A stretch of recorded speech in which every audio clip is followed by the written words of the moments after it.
سے دعائیں نہیں کر رہے ہیں, ہم اللہ رب العالمین کا ذکر و اذکار نہیں کر رہے ہیں, ہم قرآن کی تلاوتیں نہیں کر رہے ہیں. محترم سامعین, کتنے ایسے لوگ یہاں موجود ہوں گے جنہوں نے آج قرآن کی تلاوت کی ہوگی؟ بہت کم لوگ ایسے ملیں گے. محترم سامعین, کتنے ایسے لوگ ہوں گے, کتنے کم ایسے لوگ ہوں گے جنہوں نے فجر کی نماز ادا کی ہوگی؟ تو محترم سامعین, خامیاں ہمارے اندر ہیں, غلطیاں ہمارے اندر ہیں. ہم جو ہے معاشرے میں گڑ گڑا رہے ہیں, فریادیں کر رہے ہیں, رو رہے ہیں کہ ہمارے اوپر یہ مصیبت آ رہی ہے, وہ مصیبت آ رہی ہے, یہ پریشانی ہے, وہ پریشانی ہے. محترم سامعین, اگر آپ پریشانیوں کا ازالہ کرنا چاہتے ہیں, ظلم کو ہٹانا چاہتے ہیں, پریشانیوں کو ختم کرنا چاہتے ہیں, مصیبتوں کو اپنی زندگی سے ختم کرنا چاہتے ہیں, تو اسلام کی طرف آئیے, نمازوں کی طرف آئیے, اللہ رب العالمین کی عبادت کی طرف آئیے, توحید کو سمجھیے, دین کو سمجھیے, دین کو بنیاد کو سمجھیے. محترم سامعین, افسوس کے ساتھ جب اگر ہم معاشرے کا محاسبہ کریں, معاشرے کا حساب لیں, معاشرے کا تعارف کریں, تو بہت ایسے کم لوگ ملیں گے جنہیں دین کی بنیادی معلومات ہوگی, جنہیں توحید کی مکمل معلومات ہوگی, جنہیں نمازوں کی مکمل معلومات ہوگی, جنہیں وضو کی مکمل معلومات ہوگی. تو محترم سامعین, یہ تمام چیزیں ہمارے درمیان موجود ہیں.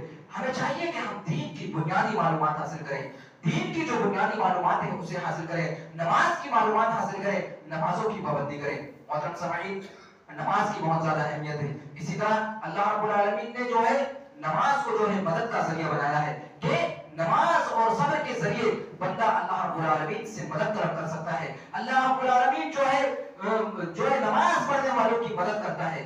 جب ہماری زندگی سے نماز نکل جائے گی, جب ہماری زندگیوں سے جو ہے دین کا جو دوسرا اہم رکن ہے وہی نکل جائے گا, تو محترم سامعین, ہماری زندگیوں میں پریشانیاں ہوں گی, مصیبتیں ہوں گی. ایک واقعہ آپ کے سامنے بیان کرتا ہوں جو سچا واقعہ ہے. حافظ ابن عساکر نے اپنی کتاب تاریخ دمشق کے اندر اس واقعے کو نقل کیا ہے.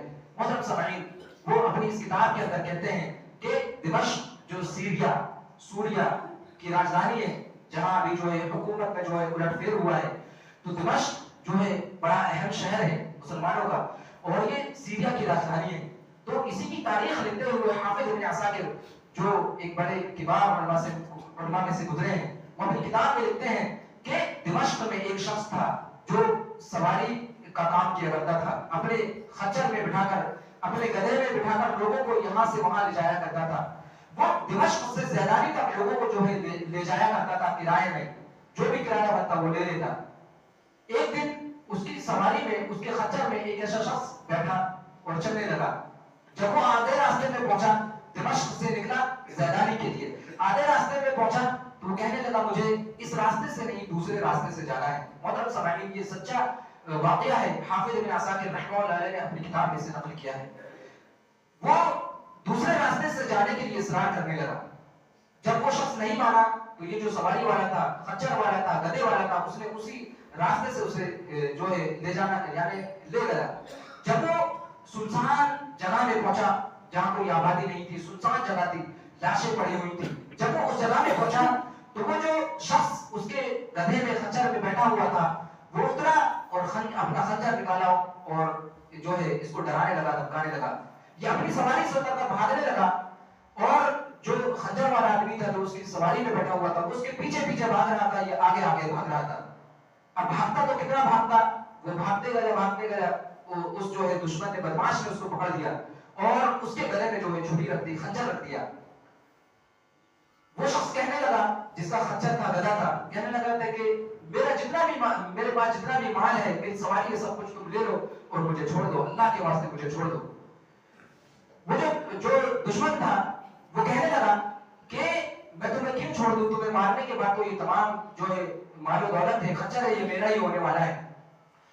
اس سواری والے نے کہا, اس خچر والے, گدھے والے نے کہا, وہ اہل ایمان میں سے تھا, مومن بندہ تھا. وہ کہنے لگا کہ مجھے صرف اتنی مہلت دو کہ میں 2 رکعت نماز ادا کر لوں, 2 رکعت پڑھ دوں, پھر اس کے بعد جو ہے مجھے مار دینا.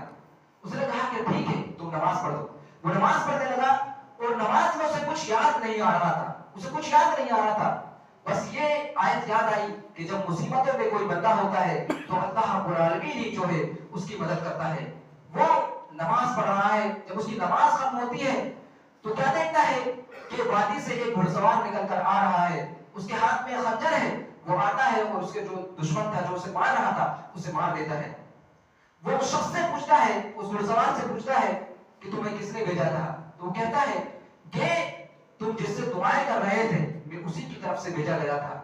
تو محترم سامعین، جو ہے حافظ ابن عساکر نے اپنی کتاب تاریخ دمشق کے اندر اس واقعے کو نقل کیا ہے، اور اس واقعے کو بتانے کا مطلب یعنی اس سے ہمیں سبق یہ حاصل کرنا ہے کہ اگر ہم اہل ایمان میں سے ہیں، ہم نیک عمل کرتے ہیں، تو ہمارے سامنے کیسے بھی حالات آ جائیں، کیسے بھی مصیبتیں آ جائیں، پریشانی آ جائے، ہمیں بھروسہ اللہ رب العالمین پر رکھنا ہے، ہمیں توکل اللہ رب العالمین پر رکھنا ہے۔ کب؟ جب ہم اہل ایمان ہوں، جب ہم اہل توحید ہوں، ہم نیک عمل کرتے ہوں۔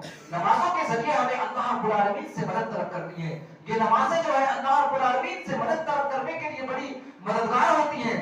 جو نماز پڑھتے ہیں اللہ رب العالمین کے لیے نمازیں پڑھتے ہیں، اللہ رب العالمین ان کی بڑی مدد کرتا ہے۔ محترم سامعین، جن لوگوں کی نمازوں میں اخلاص ہوتا ہے، جو اللہ رب العالمین کے لیے نمازیں پڑھتے ہیں، وہ دیکھتے ہوں گے کہ اللہ رب العالمین ان کی ایسی مدد کرتے ہیں کہ وہ گمان بھی نہیں کر سکتے ہیں۔ تو محترم سامعین، یہ نماز کے ذریعے اللہ رب العالمین نے اس شخص کی مدد کی، اور اس کی جو ہے جان جانے والی تھی، اللہ رب العالمین نے اسے بچا لیا۔ تو یہ نمازیں جو ہیں بڑی اہم ہوا کرتی ہیں۔ اللہ رب العالمین ان کے ذریعے ہماری زندگیوں کو آسان کرتا ہے، اللہ رب العالمین ان کے ذریعے ہماری مدد کرتا ہے۔ تو محترم سامعین، اگر ہم چاہتے ہیں کہ اللہ رب العالمین ہماری زندگیوں کو آسان کرے، اگر ہم چاہتے ہیں کہ اللہ رب العالمین ہماری زندگیوں سے پریشانیوں کو نکال دے، مصیبتوں کو نکال دے، تو ہمیں چاہیے کہ ہم توحید کو سمجھیں، دین کو سمجھیں، دین کے قریب آئیں، اللہ رب العالمین کی مدد کریں۔ اللہ رب العالمین سے دعا ہے کہ اللہ رب العالمین ہمیں دین کو سمجھنے کی توفیق عطا فرما، اللہ رب العالمین ہمیں توحید کو سمجھنے کی توفیق عطا فرما، اللہ رب العالمین ہمیں نمازوں کی پابندی کرنے کی توفیق عطا فرما، اللہ رب العالمین ہمیں زیادہ سے زیادہ عبادت کرنے کی توفیق عطا فرما، اللہ رب العالمین ہمیں اپنے وقت کو، اپنی زندگی کو تیری عبادت میں لگانے کی توفیق عطا فرما۔ آمین۔ وآخر دعوانا ان الحمد للہ رب العالمین۔